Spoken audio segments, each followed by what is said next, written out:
전쟁도 겪었고 굶주림도 겪었으며 제자들을 수천 명 가르치고 수많은 사람을 만나보았습니다.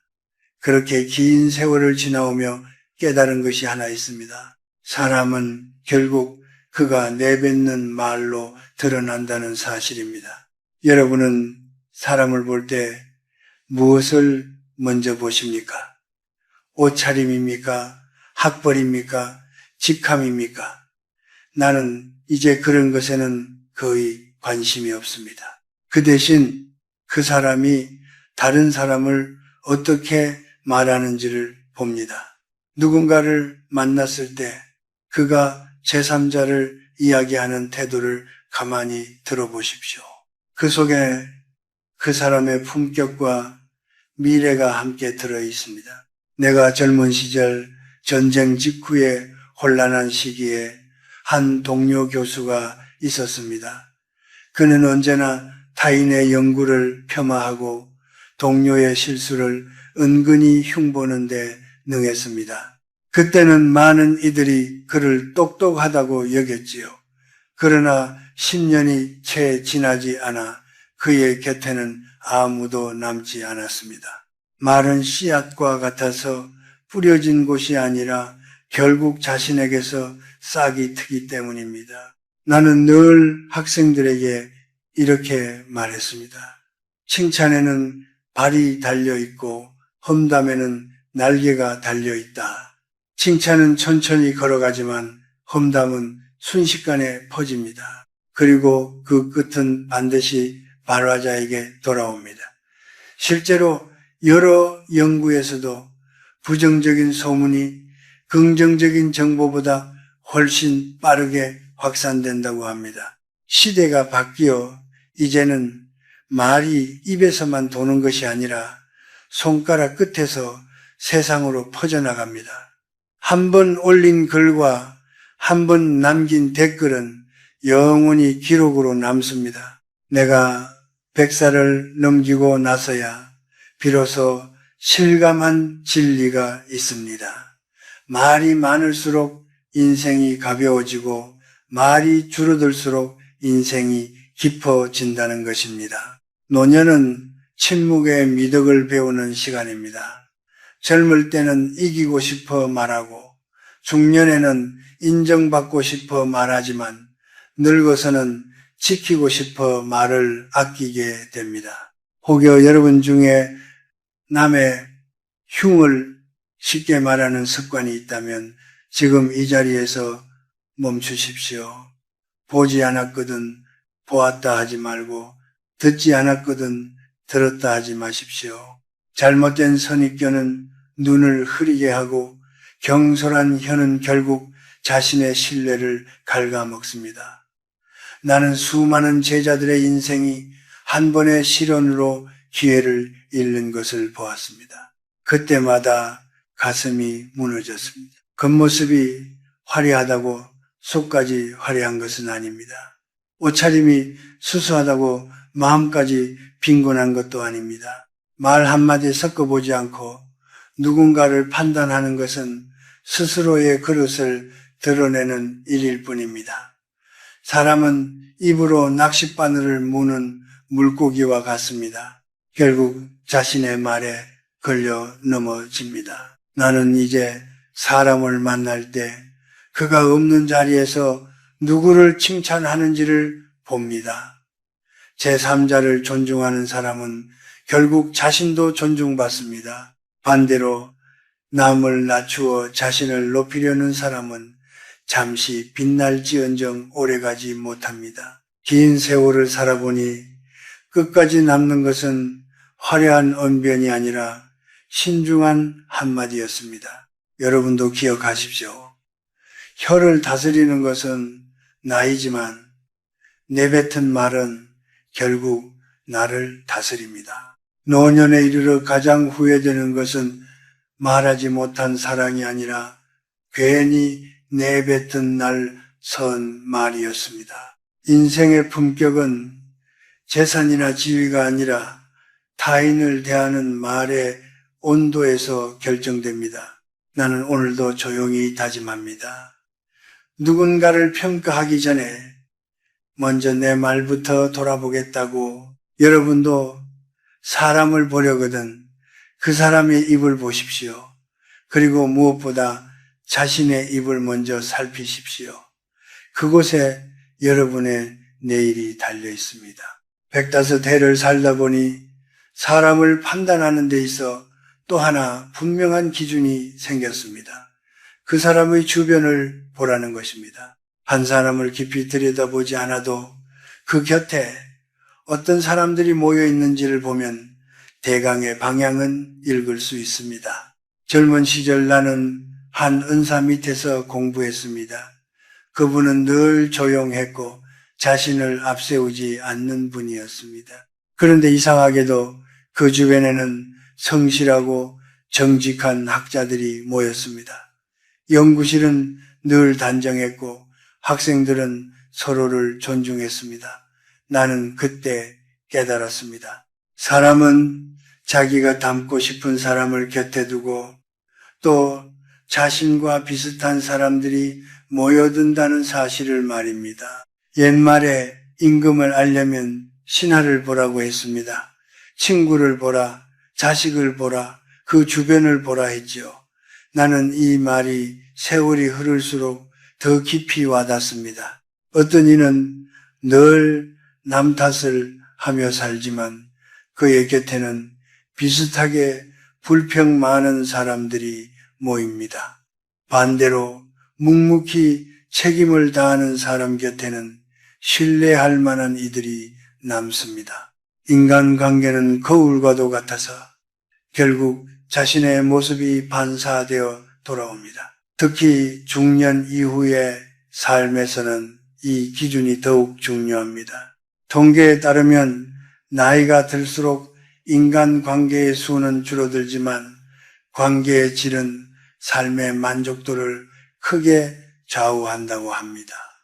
고립감이 깊어질수록 건강에도 악영향을 미친다는 연구 결과도 있습니다. 나는 이것을 숫자로 배우기 전에 몸으로 겪었습니다. 전쟁 후 동료를 잃고 친구를 잃고 가족을 떠나보내는 시간 속에서 사람의 빈자리가 얼마나 큰지 절감했습니다. 그래서 나는 늘 제자들에게 말했습니다. 사람을 고를 때는 말이 아니라 곁을 보라. 그가 어떤 모임에 드나드는지, 누구를 존중하는지, 어려운 사람을 어떻게 대하는지를 보라고 했습니다. 남의 말만 듣고 사람을 재단하지 말라는 뜻이기도 합니다. 귀로 들은 이야기는 언제나 한쪽으로 기울어져 있습니다. 직접 보고 직접 느끼고 시간을 두고 판단해야 합니다. 나는 한번 남의 말만 듣고 소중한 인연을 놓친 적이 있습니다. 동료 한 사람이 다른 교수의 흉을 보며 경계하라 했죠. 나는 그 말을 믿고 거리를 두었습니다. 그러나 몇 해 뒤 그 교수가 사실은 가장 성실하고 따뜻한 사람이었다는 것을 알게 되었습니다. 그때 이미 우리는 멀어져 있었습니다. 그 후로 나는 다짐했습니다. 누군가를 판단할 때는 반드시 내 눈으로 한 번 더 확인하겠다고. 여러분도 혹시 누군가에 대해 들은 말로만 마음의 거리를 정하고 있지는 않습니까? 직접 대화해보지 않고 눈빛을 보지 않고 한 번의 소문으로 선을 긋고 있지는 않습니까? 나이가 들수록 사람을 쉽게 끊어내는 습관이 생기기 쉽습니다. 상처받기 싫어서 피곤해지기 싫어서 말입니다. 그러나 관계를 너무 쉽게 정리하면 결국 남는 것은 고요가 아니라 고독입니다. 또 하나, 누군가의 장점을 보거든 그것이 내게도 있는지 살펴보십시오. 누군가의 단점을 보거든 내 안에도 비슷한 그림자가 있는지 돌아보십시오. 이것이 인간관계를 통해 자신을 성장시키는 방법입니다. 나는 평생 학생들을 가르쳤지만 사실은 학생들에게 배웠습니다. 성실한 제자를 보며 내 태도를 돌아보았고 반성하는 제자를 보며 나 자신을 부끄러워했습니다. 사람은 혼자 완성되지 않습니다. 곁에 누가 있느냐에 따라 방향이 달라집니다. 나는 긴 세월을 지나오며 깨달았습니다. 결국 인생의 후반부에 남는 것은 직함이 아니라 사람입니다. 그리고 그 사람은 내가 어떤 사람들과 함께 했는지의 결과입니다. 그러니 사람을 볼 때 그의 주변을 보십시오. 그리고 더 중요한 것은 내 주변을 돌아보는 일입니다. 지금 내 곁에 있는 사람들은 어떤 표정을 하고 있습니까? 그들이 나를 통해 위로를 얻고 있습니까? 아니면 상처를 받고 있습니까? 105해를 살아보니 사람을 잘 고르는 지혜는 곧 나 자신을 지키는 지혜였습니다. 그리고 좋은 사람을 곁에 두는 가장 확실한 방법은 먼저 내가 그런 사람이 되는 것이었습니다. 나는 긴 세월을 살며 수많은 논쟁을 보았습니다. 전쟁 직후에 이념 대립, 군사 정권 시절에 숨죽인 토론, 민주화를 거치며 터져 나오던 격렬한 주장들까지 시대는 변했지만 사람의 고집은 크게 달라지지 않았습니다. 그래서 나는 누군가를 만날 때 그가 자신의 신념을 어떻게 다루는지를 유심히 봅니다. 신념이 있는 사람은 귀하지만 신념을 강요하는 사람은 위험합니다. 사람은 모두 다를 수밖에 없습니다. 태어난 환경도, 배운 배경도, 겪어온 상처도 다릅니다. 그런데 자신의 종교나 정치적 입장을 절대적인 진리처럼 내세우며 상대를 설득이 아니라 굴복시키려는 사람이 있습니다. 나는 그런 장면을 너무 많이 보았습니다. 젊은 교수들이 서로의 자존심을 건드리며 연구실 분위기를 망가뜨리고 가족 모임에서 정치 이야기로 얼굴을 붉히며 몇 년을 왕래하지 않는 경우도 있었습니다. 이기는 말 한마디가 관계 10년을 무너뜨리는 것을 나는 실제로 보았습니다. 요즘은 더 쉽습니다. 얼굴을 마주하지 않아도 되기 때문입니다. 손가락으로 몇 줄을 쓰면 즉시 세상으로 퍼집니다. 공개된 조사에 따르면 온라인 공간에서 정치적 의견 충돌로 관계가 멀어졌다고 답한 사람이 적지 않다고 합니다. 나는 그 숫자를 보며 씁쓸했습니다. 예전에는 마주 앉아 차라도 마시며 화를 시켰지만 이제는 버튼 하나로 관계를 끊어버립니다. 속도는 빨라졌지만 이해는 얕아진 듯합니다. 그러나 여기서 조심해야 할 점이 있습니다. 나는 자기 주관이 뚜렷한 사람을 존중합니다. 평생을 학문에 몸담으며 자신의 철학을 끝까지 지킨 동료들을 보았습니다. 그들은 고집이 아니라 책임으로 말했습니다. 자기 생각을 말하되 타인의 생각을 들을 준비가 되어 있었습니다. 이것이 주관입니다. 반면 고집은 다릅니다. 고집은 듣지 않습니다. 설득이 아니라 지배하려 합니다. 그리고 이상하게도 고집은 나이를 먹어도 잘 사라지지 않습니다. 오히려 힘이 약해질수록 더 세게 움켜습니다. 나는 나이 들수록 한 가지를 배웠습니다. 이기는 말보다 지는 대화가 더 값지다는 사실입니다. 논쟁에서 상대를 완전히 눌러 이겼을 때 그 순간은 통쾌할지 모릅니다. 그러나 집으로 돌아오는 길은 이상하게 허전합니다. 왜냐하면 우리는 상대의 생각이 아니라 자존심을 꺾었기 때문입니다. 자존심이 상처받은 사람은 겉으로는 웃어도 마음에 돌을 얹습니다. 그 돌은 언젠가 관계를 무너뜨립니다. 나는 제자들에게 자주 말했습니다. 논쟁에서 이기는 법을 배우지 말고 관계를 지키는 법을 배워라. 세월이 흐르면 기억에 남는 것은 누가 옳았는지가 아니라 누가 나를 존중해 주었는가입니다. 특히 중년 이후에는 더욱 그렇습니다.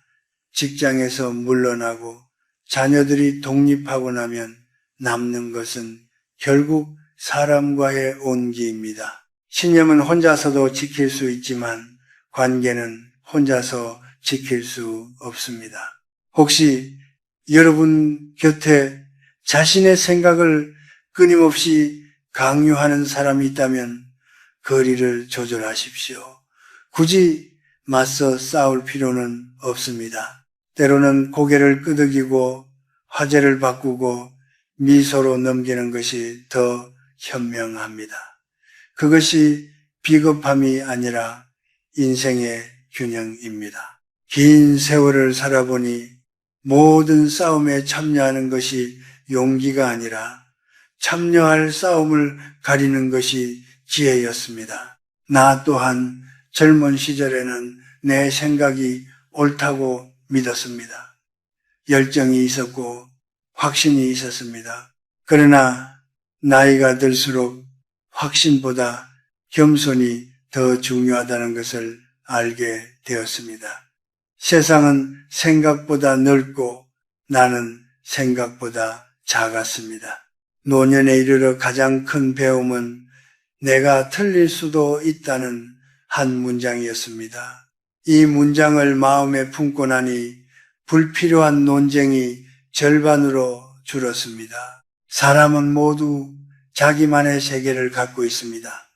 그 세계를 존중받고 싶어 합니다.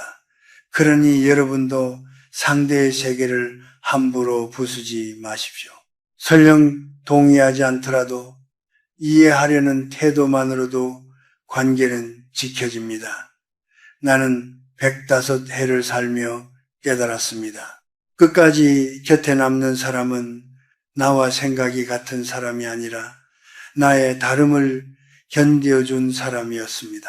세월을 오래 살다 보니 사람의 마음을 여는 열쇠는 거창한 말이 아니라 아주 작은 태도라는 것을 알게 되었습니다. 그 중에서도 가장 중요한 것은 존중과 공감입니다. 나는 누군가의 고민을 대하는 방식을 보면 그 사람의 깊이를 가늠합니다. 세상에는 무거운 고민과 가벼운 고민이 따로 존재하지 않습니다. 다만 각자가 짊어진 삶의 무게가 다를 뿐입니다. 젊은 시절 한 제자가 연구 문제로 찾아와 밤늦도록 울먹인 적이 있습니다. 솔직히 말하면 그 고민은 내 눈에는 사소해 보였습니다. 그때 나는 무심코 그 정도는 다 겪는 일일세라고 말했습니다. 그 학생은 고개를 끄덕였지만 이후로 나를 찾지 않았습니다. 몇 년 뒤에야 알았습니다. 그날 그는 학문을 포기할지 고민하던 마지막 밤이었다는 것을요. 그 일은 내 마음에 오래 남았습니다. 남의 고민을 가볍게 여긴 한 문장이 누군가의 방향을 바꿀 수 있다는 사실을 나는 그때 배웠습니다. 중년 이후의 삶은 겉으로는 단단해 보이지만 속으로는 생각보다 여립니다. 자녀 문제, 건강 문제, 경제적 부담, 부모를 떠나보내는 슬픔까지 통계에 따르면 50대 이후 우울감을 경험하는 비율이 적지 않다고 합니다. 그러나 우리는 여전히 서로에게 그 정도는 괜찮다라고 쉽게 말합니다. 나는 이제 그런 말을 하지 않습니다. 대신 묻습니다. 많이 힘들었겠구만. 그 한 문장이 사람의 어깨를 얼마나 가볍게 하는지 나는 여러 번 보았습니다. 존중은 거창하지 않습니다. 고맙다고 말하는 것, 미안하다고 말하는 것, 기쁘면 함께 웃어주는 것입니다. 나는 젊은 시절 감사의 표현을 인색하게 여긴 적이 있습니다. 속으로 고마워하면 충분하다고 생각했지요. 그러나 사람은 남의 마음속을 읽을 만큼 한가하지 않습니다.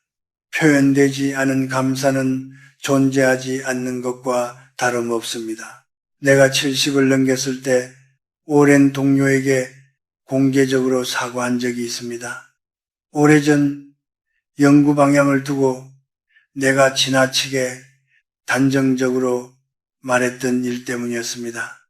이미 잊혔을지도 모르는 일이었지만 나는 마음이 편치 않았습니다. 사과를 하자 그는 한참을 침묵하다가 내 손을 잡았습니다. 교수님, 그 말 한마디가 이렇게 늦게라도 들려 다행입니다. 그날 나는 깨달았습니다.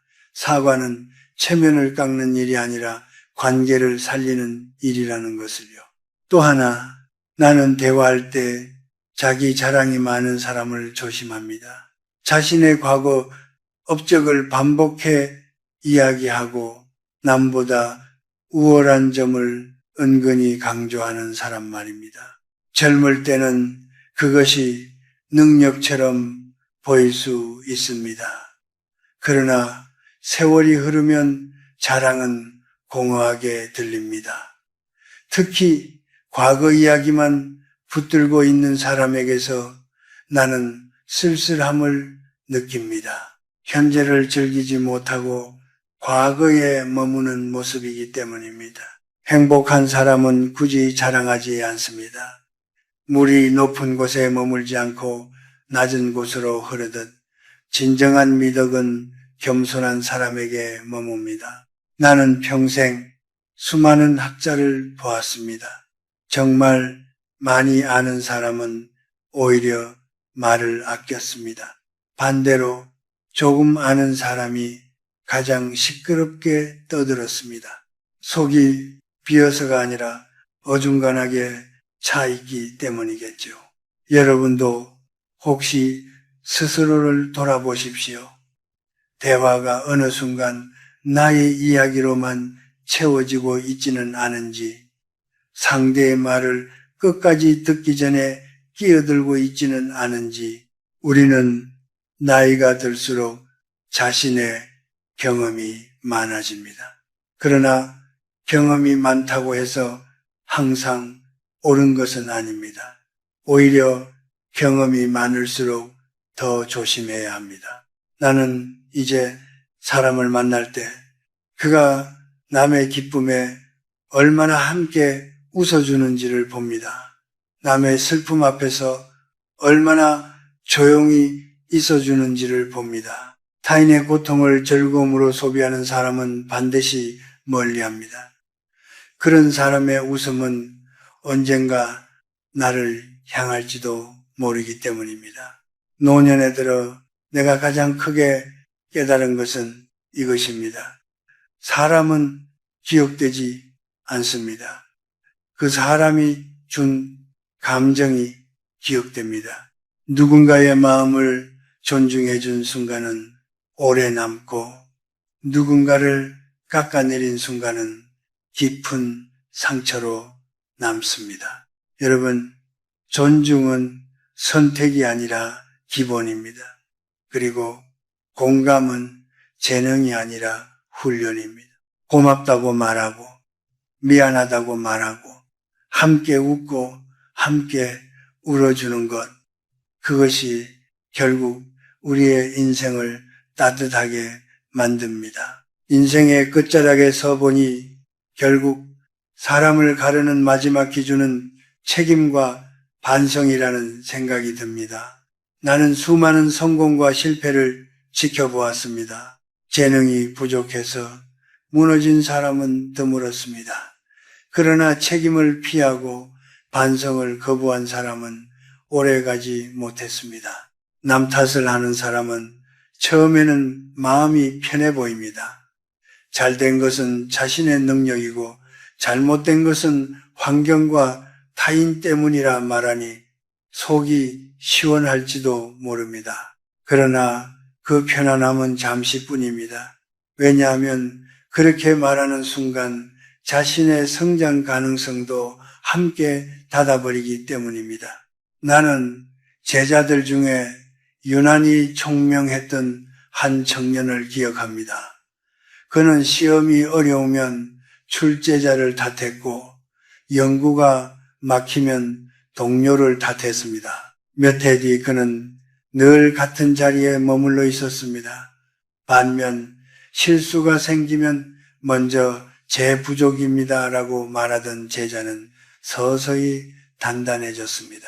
세월이 흐르자 두 사람의 간격은 크게 벌어졌습니다. 나는 오래전부터 이렇게 생각해 왔습니다.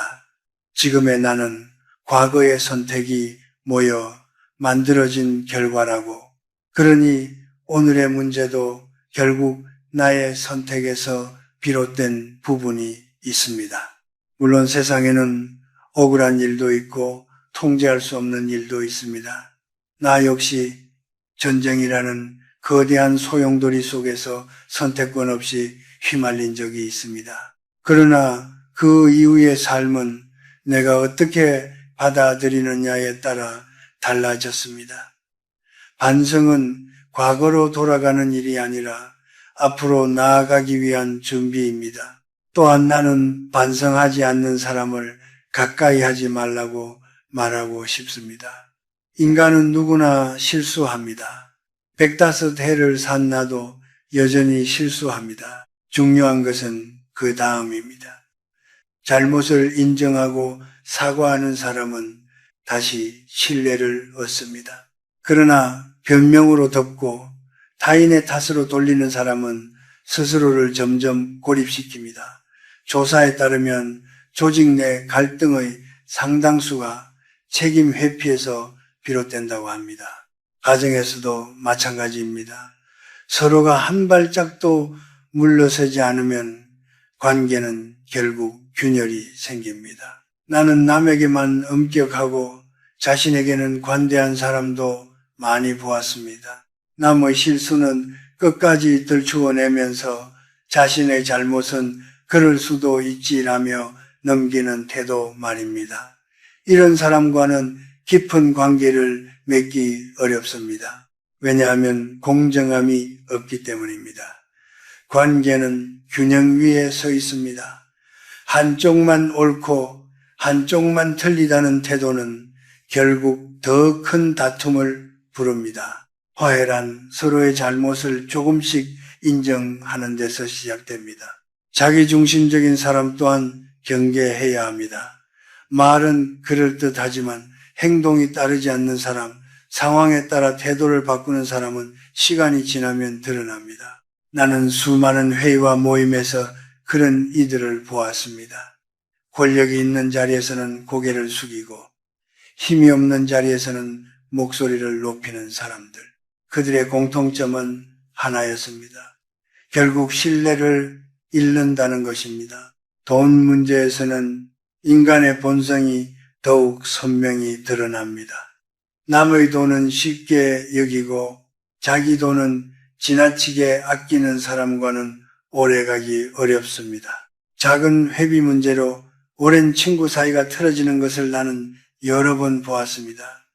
금액의 크기가 아니라 태도의 문제였습니다. 타인의 몫을 존중하지 않는 마음은 언젠가 더 큰 이기심으로 이어집니다. 105해를 살며 내가 얻은 결론은 단순합니다. 인생의 품격은 책임에서 나오고 인간의 깊이는 반성에서 나옵니다. 재산도 명예도 직함도 결국은 사라집니다. 그러나 책임지는 태도와 스스로를 돌아보는 습관은 마지막까지 남습니다. 노년에 이르러 내가 가장 존경하게 된 사람들은 한결같이 이런 이들이었습니다. 실수했을 때 고개를 숙일 줄 알고 성공했을 때 조용히 주변을 돌아보는 사람들. 여러분, 사람을 고를 때 이 기준을 기억하십시오. 그리고 무엇보다 스스로에게 적용하십시오. 혹시 나는 남 탓을 먼저 하고 있지는 않은지, 혹시 나는 나 자신에게만 너그럽지는 않은지 돌아보십시오. 반성은 나를 작게 만드는 일이 아니라 나를 더 넓게 만드는 일입니다. 긴 인생을 지나와 보니 결국 남는 것은 승패가 아니었습니다. 누가 더 옳았는지도 아니었습니다. 끝까지 곁에 남은 사람들은 책임질 줄 알고 사과할 줄 알며 타인을 존중한 사람들이었습니다. 오늘 내가 드린 이야기가 여러분의 관계에 작은 등불이 되기를 바랍니다. 사람을 보는 지혜는 결국 자신을 지키는 지혜입니다. 그리고 그 지혜는 멀리 있지 않습니다. 우리의 말 한마디, 태도 하나 책임지는 용기 속에 있습니다.